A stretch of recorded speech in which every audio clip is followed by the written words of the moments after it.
তো বন্ধুরা, আমরা এসে পৌঁছে গেছি কনকচৌড়ি গ্রাম। এই কনকচৌড়ি গ্রাম থেকে কার্তিক স্বামীর ট্রেক শুরু হয়। এখানে যা শুনছি, এখানে ঘোড়াও যায়, পায়ে হেঁটেও যায়। আর কোনো অপশন আছে কি না সেটা আমি তোমাদেরকে জানাচ্ছি। তবে তার আগে আমাদেরকে করতে হবে একটু ব্রেকফাস্ট। আমি ব্রেকফাস্টটা করে নিই, আর তারপরেই তোমাদেরকে নিয়ে যাবো উপরে কার্তিক স্বামীতে।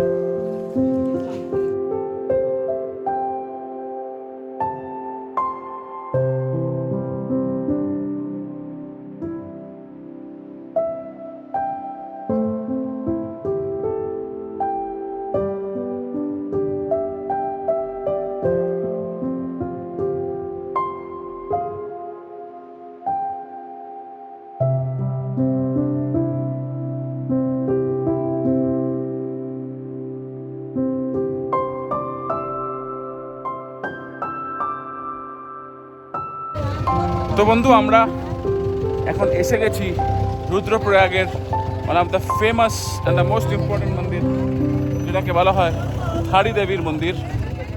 মান্যতা আছে যে 4 ধামকে ধাড়ি দেবী রক্ষা করে, আর ধাড়ি দেবী দিনে অনেকবার নিজের রূপ পরিবর্তন করে। এখন আমি জানি না আমি এখন গিয়ে কী রূপ দেখব, বাট এরকম কথিত আছে যে ধাড়ি দেবী সারাদিনে অনেকবার নিজের রূপ পরিবর্তন করে। আমি ক্যামেরাটা ফ্লিপ করে তোমাদেরকে ধাড়ি দেবীর মন্দিরটা আরেকবার দেখিয়ে দিচ্ছি।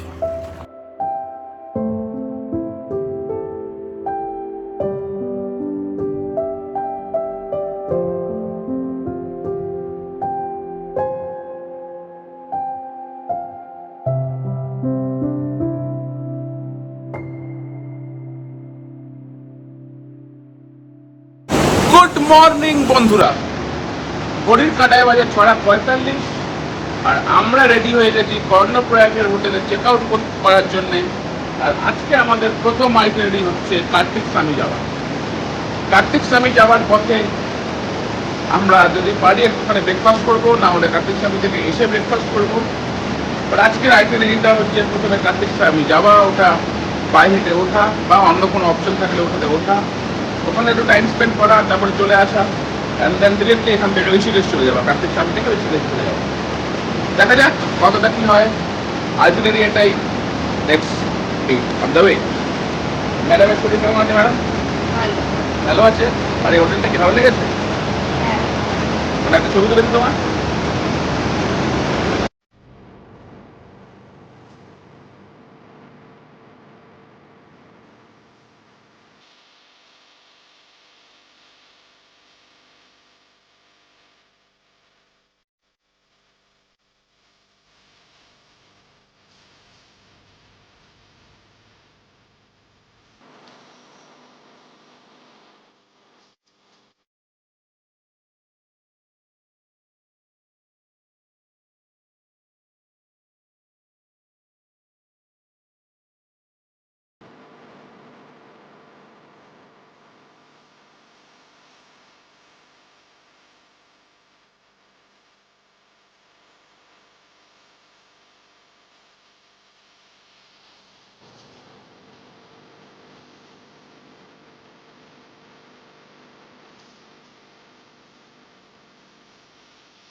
তো বন্ধুরা, আমরা এসে পৌঁছে গেছি কনকচৌড়ি গ্রাম। এই কনকচৌড়ি গ্রাম থেকে কার্তিক স্বামীর ট্রেক শুরু হয়। এখানে যা শুনছি, এখানে ঘোড়াও যায়, পায়ে হেঁটেও যায়। আর কোনো অপশন আছে কি না সেটা আমি তোমাদেরকে জানাচ্ছি। তবে তার আগে আমাদেরকে করতে হবে একটু ব্রেকফাস্ট। আমি ব্রেকফাস্টটা করে নিই, আর তারপরেই তোমাদেরকে নিয়ে যাবো উপরে কার্তিক স্বামীতে। পাহাড়ো वाली ম্যাগি তো বানতা है বস। ধুয়ো উঠছে, আর এই ম্যাডামকে দেখে মনে হচ্ছে এখানে বরফ পড়ছে। ম্যাগিটা কেমন খেতে বানিয়েছে?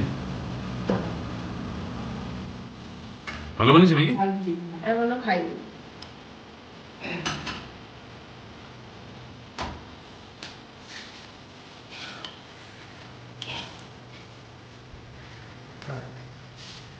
আলুর পরাঠাও চলে এসছে, সুন্দর। কেউ নেই রাস্তায়, শুধু আমার বন্ধুর বউ একটু এগিয়ে আছে, আর আমার ওয়াইফ ঘোরা করে অনেকটা এগিয়ে গেছে। সবার পেছনে আমি, সামনেও কেউ নেই, পেছনেও কেউ নেই। আমি নিজের মতন নিজের পেসে হাঁটছি।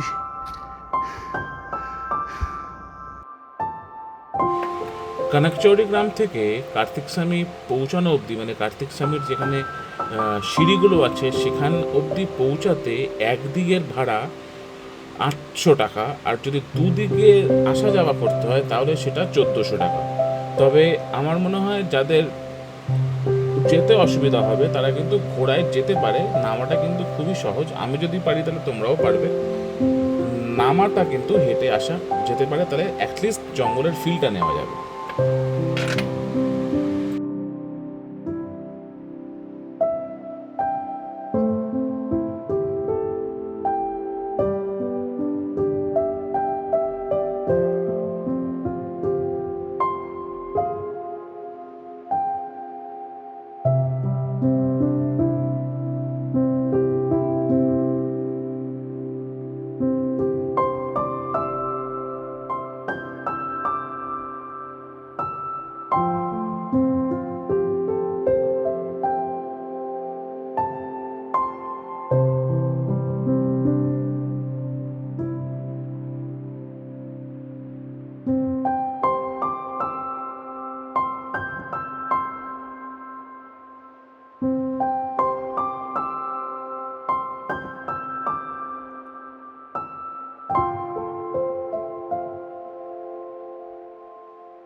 এখান থেকে আরো 1.2 কিলোমিটার দেখাচ্ছে। আমি মানে 1.2 কিলোমিটারটা হচ্ছে কার্তিক স্বামী ওঠার যে 300 না 350 সিঁড়ি আছে, সেই সিঁড়িটা নিয়ে আমি এখন যেখানে আছি এখান থেকে হয়তো 500 মিটারের ডিস্টেন্সে সিঁড়িটা পেয়ে যাব। অনেক লোকজন অনেক সকালে গেছে, তারা এখন ফিরছে, কেউ ঘোড়ায় ফিরছে, কেউ হেঁটে ফিরছে, তার সঙ্গে পথে দেখা হচ্ছে। কিন্তু মোটামুটি আমি যখনই হাঁটছি ট্রেলে বেশ একা একা হাঁটছি, ভালোই লাগছে। শান্ত পরিবেশ, অনেক জন্তু জানোয়ারও দেখতে পাচ্ছি, কিন্তু সব কিছুই ক্যামেরা বন্ধ করতে পারছি না। একটা তাও করেছি, জানি না কতটা ভালোভাবে ভিজিবল হবে। শুধু কথা না বাড়িয়ে হাঁটতে থাকি। কেউ নেই রাস্তায়, শুধু আমার বন্ধুর বউ একটু এগিয়ে আছে, আমার ওয়াইফ ঘোরা করে অনেকটা এগিয়ে গেছে। সবার পেছনে আমি, সামনেও কেউ নেই, পেছনেও কেউ নেই। আমি নিজের মতন নিজের পেসে হাঁটছি।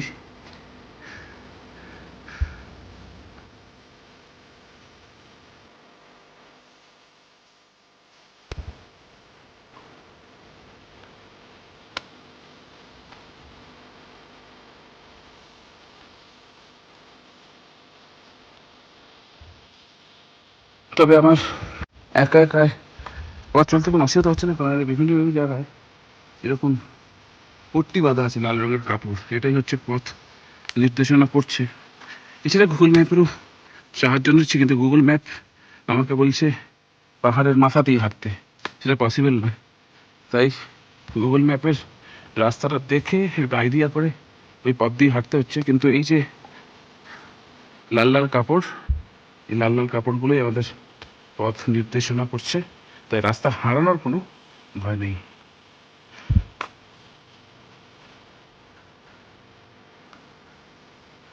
তো বন্ধুরা, আমি এখন কার্তিক স্বামীর সিঁড়ি দিয়ে উঠছি। প্রায় 400খানা মতন সিঁড়ি আছে, আর উপর থেকে কি সুন্দর ভিউ দেখা যাচ্ছে দেখো। কিন্তু এখানে উঠলে যেটা মেন ভিউ পাওয়া যায় কার্তিক স্বামী মন্দির থেকে, যেটা হচ্ছে যে বরফের পাহাড়, চারিদিকে 360 ডিগ্রি ভিউ, আর সেটা মনে হচ্ছে না আজকে পাওয়া যাবে, কারণ চারিদিকে মেঘলা, কিচ্ছু ভিজিবিলিটি নেই, শুধু এই ছোট্ট পাহাড়গুলো দেখা যাবে আর ভ্যালিটা দেখা যাবে। চলো তাহলে কথা না বলে এগোতে থাকি।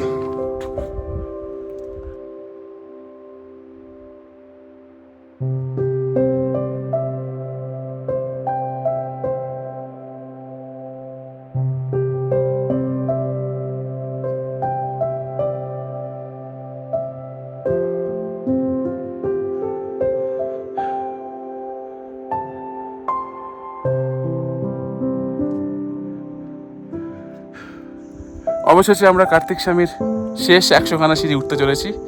কেমন কেমন অনুভূতি? কেমন? দারুণ, সত্যি করে, এটা মনের কথা তো। আর আপনার তো অনুভূতি ভালোই হবে। স্যার, আপনার কেমন অনুভূতি? আর আমাকে তো দেখতেই পাচ্ছ, ঘেমে এনে একাকার, সাদা পাকা তাড়িয়ে বেরিয়ে গেছে। চলো কার্তিক ঠাকুরের কাছে যাই। कहीं और नीचे जगह नहीं मिली थी कार्तिक ठाकुर, इतना मेहनत करवा रहे हो। चलो আসছি।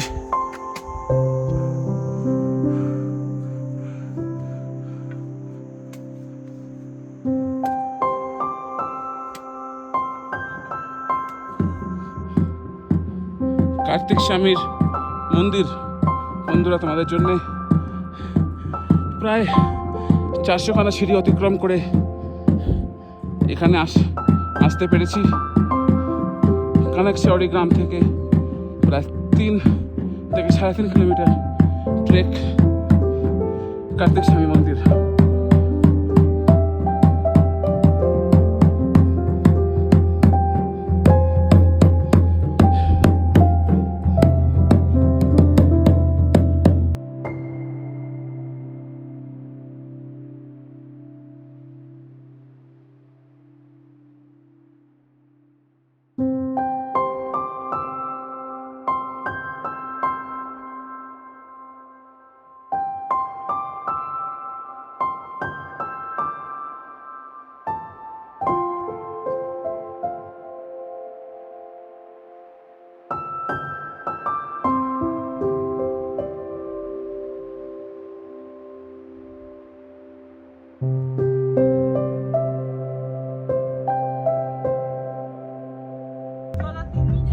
ওয়েদার ভালো থাকলে বন্ধুরা আমরা এই সব জিনিস দেখতে পেতাম এই জায়গা থেকেই। এখান থেকেই দেখে নাও, কারণ ওয়েদার হচ্ছে এরকম, কিচ্ছু দেখা যাচ্ছে না। জানলি, গঙ্গোত্রী, भारते कुंटे, केदारनाथ, सुमेरु पर्वत, मंदानी पर्वत, Chaukhamba 4th, Chaukhamba 3rd, Balakun and Nilkanth. তার মধ্যে আমি তোমাদের দেখাতে পেরেছি কেদারনাথ, সুমেরু, নীলকণ্ঠ, এই 3টে তো দেখাতেই পেরেছি, আর গঙ্গোত্রীও দেখাতে পেরেছি। বাকিগুলো next time. Until then, enjoy the valley. তো বন্ধুরা, আমরা কার্তিক স্বামী ট্রেক করে আসার পরে লোকজনের অবস্থা দেখো।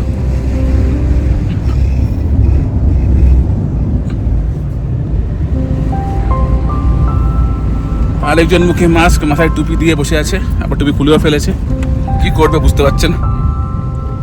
যাই হোক, আমরা এখন যাচ্ছি রুদ্রপ্রয়াগ, ওখানে আমরা খাবো লাঞ্চ, আর তারপরে দেখি আজকে কোথায় যাওয়া যায়। রাস্তাটা খুবই সুন্দর, এখন আমরা একটু রাস্তাটা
তো বন্ধু, আমরা এখন এসে গেছি রুদ্রপ্রয়াগের one of the famous and the most important মন্দির, যেটাকে বলা হয় ধারী দেবীর মন্দির। মান্যতা আছে যে 4 ধামকে ধারী দেবী রক্ষা করে, আর ধারী দেবী দিনে অনেকবার নিজের রূপ পরিবর্তন করে। এখন আমি জানি না আমি এখন গিয়ে কী রূপ দেখব, বাট এরকম কথিত আছে যে ধারী দেবী সারাদিনে অনেকবার নিজের রূপ পরিবর্তন করে। আমি ক্যামেরাটা ফ্লিপ করে তোমাদেরকে ধারী দেবীর মন্দিরটা আরেকবার দেখিয়ে দিচ্ছি। বন্ধুরা, একটা ইম্পর্টেন্ট তথ্য তোমাদের এখানে দিয়ে দিই। যারা যারা ধারী দেবীর মন্দির দর্শন করতে চাইছো, সে কেদারনাথ যাওয়ার পথে করো বা কেদারনাথ থেকে ফেরার পথে করো বা যে কোনো জায়গা থেকে আসা যাওয়ার পথে যদি ধারী দেবীর দর্শন করতে চাও, তোমাদেরকে মাথায় রাখতে হবে যে তোমরা যে গাড়ি করে ধারী দেবীর উপর থেকে যে ধারী দেবী দেখতে পাও পাহাড়ের থেকে, সেখানে তোমাদের যেই গাড়ি করে ঘুরছো সেই গাড়িটা তোমাকে ওখানে দাঁড় করিয়ে দিতে হবে। 50 টাকা কি 100 টাকার বিনিময়ে ওখানে নিজস্ব গাড়ি আছে টাটা সুমো, সেই গাড়ি করে তোমাদেরকে আসতে হবে ধারী দেবীর গেট অবধি, যেখানে মানে পাহাড় থেকে নিচে নামতে হবে। তো আমার মনে হলো এই জিনিসটা তোমাদেরকে বলে দেওয়া উচিত, যাতে তোমরা ইজিলি প্ল্যান করতে পারো। আর এই পুরো যাতায়াত করতে ধারী দেবীর মন্দিরে তোমরা যদি 8 ঘন্টা মতন সময় কাটাও, তাহলে যাতায়াত করতে 15-20 মিনিট, মানে ওই ঘন্টাখানেক সময় কিন্তু লাগবে ধারী দেবীর মন্দিরে দর্শন করে আবার পাহাড়ের উপরে উঠতে।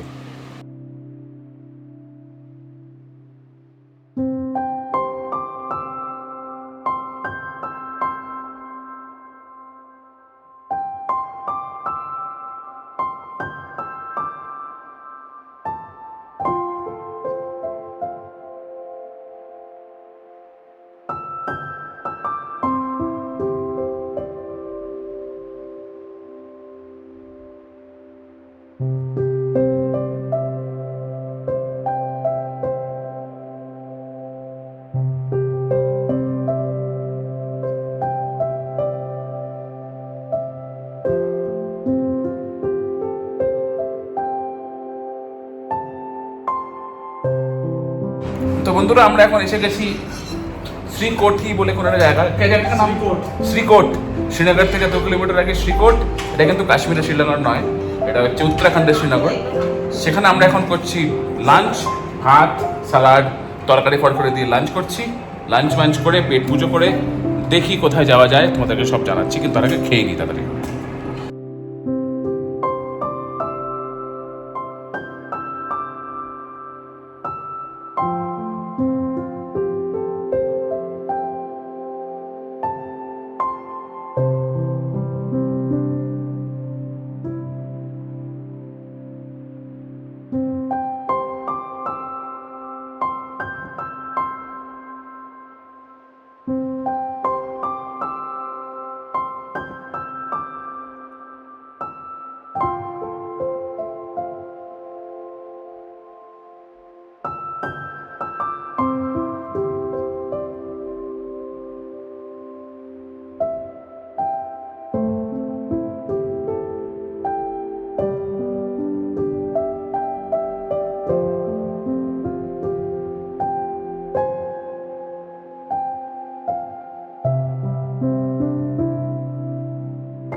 হ্যালো বন্ধুরা, তোমরা তো কালকে দেখলেই আমরা কালকে হরিদ্বার পৌঁছে গেছি অনেক রাতে, রাত 9টা নাগাদ।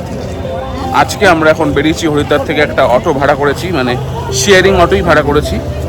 আমাদের 4 জনের কাছ থেকে নিয়েছে ওই 60 টাকা করেই ধরো। আর 60 টাকা একটা জায়গায় নামালো, ত্রিবেণী ঘাটে নামালো।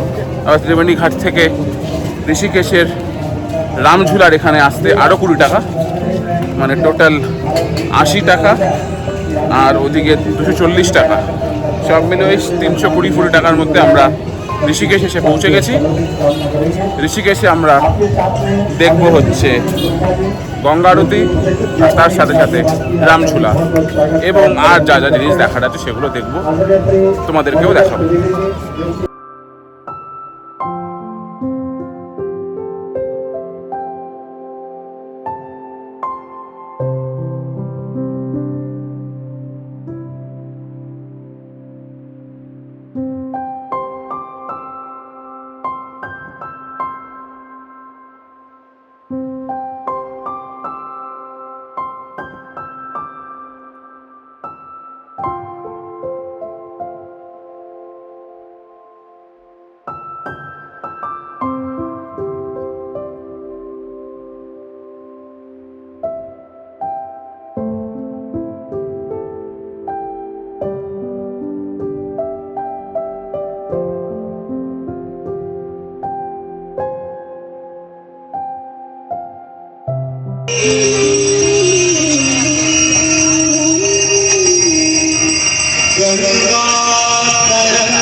কি অপূর্ব, কি অপূর্ব, কি প্রাণ জুড়ানো গঙ্গা আরতি দেখলে বন্ধুরা তোমরা।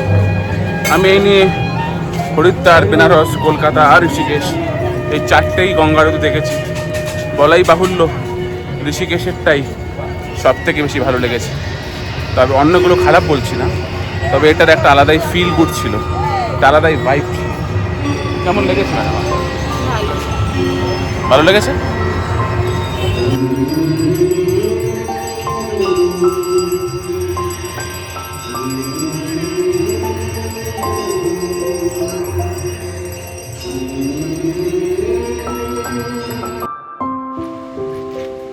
ঋষিকেশের গঙ্গা আরতি সব থেকে পুরনো গঙ্গা আরতি, আর সেই গঙ্গা আরতি দেখার পরে আমাদের ঋষিকেশ মার্কেটটা একটু এক্সপ্লোর করার ইচ্ছে ছিল। যখন আমরা পায়ে হেঁটে ঋষিকেশের মার্কেটটা এক্সপ্লোর করছিলাম, তখন আমাদের চোখে পড়লো হরিদ্বারের হেরিটেজ বা ঋষিকেশের হেরিটেজ একটা লস্যির দোকান। সেই লস্যির দোকান থেকে আমরা সকলে এক এক গ্লাস করে লস্যি খেলাম। আসলে গরমটাও খুব পড়েছিল, সেই কারণে লস্যি খেতে ভালোই লাগছিল। তার আশেপাশে দোকানপাট দেখে একটু জিনিসপত্র কেনাকাটিও করার ইচ্ছে করছিল, কিন্তু সব ইচ্ছে কি আর পূরণ হয়? কারণ আমাদের ফিরতে হবে, আমাদের লাগেজ বাড়ালে চলবে না। আরেকটা জিনিস যেটা আমি তোমাদেরকে বলতে চাই, ঋষিকেশ বা হরিদ্বার বা নর্থ ইন্ডিয়াতে এই আলু টিকিয়া চাট যেগুলো দেখতে পাচ্ছ তোমরা স্ক্রিনে, সেগুলো খুব ফেমাস আর খুব সুস্বাদু খেতে। সবাই এগুলো জাঙ্ক ফুড হিসেবে খায়, তাই আমরাও কোনো ব্যতিক্রম না করে এই জাঙ্ক ফুডসগুলি খেলাম। আমাদের কিন্তু খুব ভালো লেগেছিল খেতে। তোমরা কখনো খেয়েছো এরকম চাট? আগের দিনের গঙ্গা আরতি দেখে, লস্যি খেয়ে, লোকাল ফুড সেন্টার থেকে চাট খাওয়ার পরে আজকে আমরা আবার বেরিয়ে পড়েছি হরিদ্বার এক্সপ্লোর করতে। হরিদ্বারের ফেমাস পণ্ডিতজি পুরীওয়ালের কাছে আমরা ব্রেকফাস্ট করছি। পুরী ফার্স্ট বাইট এক্সপিরিয়েন্স কেমন?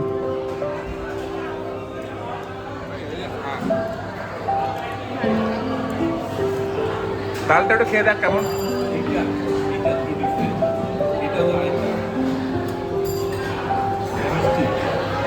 কেমন হয়েছে?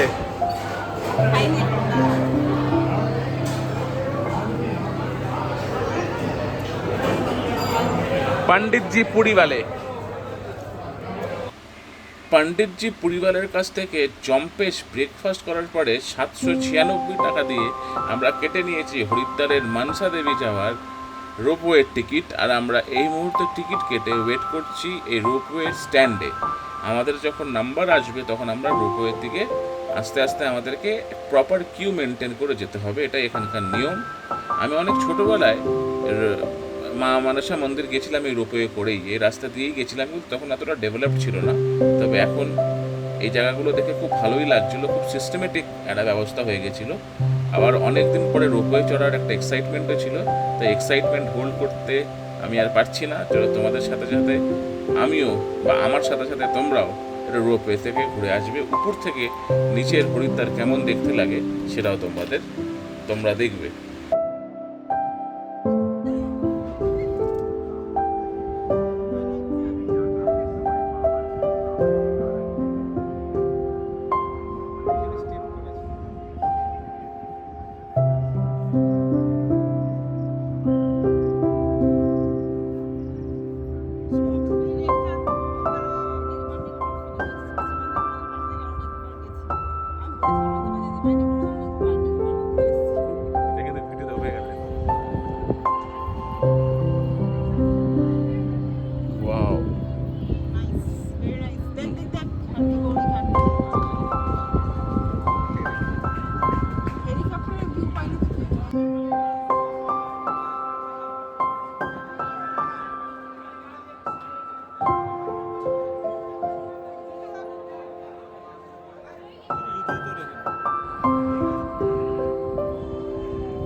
মা মনসা দেবী মন্দির ঘুরে আসতে আসতে ঘড়ির কাঁটায় প্রায় দুপুর 2টো বেজে গেছিল। অগত্যা খাবার দোকান খুঁজতে হবে, তাই একটু ইন্টারনেট সার্চ করার পরে দেখলাম দাদা বৌদি হোটেলের মতন মাসির হোটেলও হরিদ্বারের এক জনপ্রিয় হোটেল। তাই বেশি সময় নষ্ট না করে আমরা 4 বন্ধু মিলে চলে গেলাম মাসির হোটেলে। আর বন্ধুরা, এখানে এসে দেখছি যে পুরো বাঙালি সেটেলমেন্ট, এখানে পুরো বাঙালিদের হাতে রান্না হয়, বাঙালিরাই পরিবেশন করে, বাঙালিরাই পুরো বিষয়টাতেই বাঙালিরাই আছে। আর এই সুন্দর ঘি, ঝুরঝুরে আলু ভাজা, লেবু লঙ্কা দিয়ে সুন্দরভাবে আমরা আমাদের ভাত খাওয়া শুরু করলাম। এই খাওয়া যেন শেষই হতে চাইছিল না, এত পরিমাণে এনারা খাবার দেয়। গুড মর্নিং বন্ধুরা, ঘড়ির কাঁটায় এখন বাজে 6টা বেজে 5 মিনিট, আর আমি এই মুহূর্তে দাঁড়িয়ে আছি হরিদ্বার স্টেশনে। গতকাল রাতে হরিদ্বার আসি, তোমাদেরকে আর হোটেলে আর রুমটা চেক দেখানো হয়নি, কারণ আর এনার্জি ছিল না। গতকাল রাতে হরিদ্বার এসে শরীর পুরো ছেড়ে দেয়, তাই তাই ঘুমিয়ে পড়ি, রাত্রিবেলা শুধু ডিনারের জন্য উঠি। আর আজ সকালে হরিদ্বার স্টেশন থেকে আমাদের দিল্লির জন্য ট্রেন, জনশতাব্দী, আর দিল্লি থেকে তারপরে কলকাতার জন্য ট্রেন। তো এই ছিল এবারকার ট্যুর, এবারকার ডেস্টিনেশন। কেমন লাগলো জানিও। আরও ইনফরমেশন চাইলে আমাকে কমেন্টে জানাও কী কী ইনফরমেশন লাগবে। আমি নিজের সাধ্য মতন চেষ্টা করেছি যা ইনফরমেশন দেওয়ার তোমাদেরকে দেওয়ার। লাইক করো, সাবস্ক্রাইব করো, কমেন্ট করো। চারধামের ব্লগ, হরিদ্বারের ব্লগ আর এই এপিসোড, এই সিরিজ এখানেই শেষ করছি। তার আগে, how was the tour? Very nice. খুবই ভালো। স্যার, এই ট্যুরটা কেমন ছিল? হবে বলেছিলাম, হয়ে গেছে আবার। আমরা অনেক দোনামোনায় ছিলাম, কিন্তু হয়ে গেছে, এটাই হচ্ছে ব্যাপার। বিশ্বাসে মেলায় বস্তু, এক চান্সে হয়ে গেছে। বিশ্বাসে মেলায় বস্তু, তর্কে বহুদূর, আবার প্রমাণিত। দেখা হচ্ছে অন্য ব্লগে। টাটা।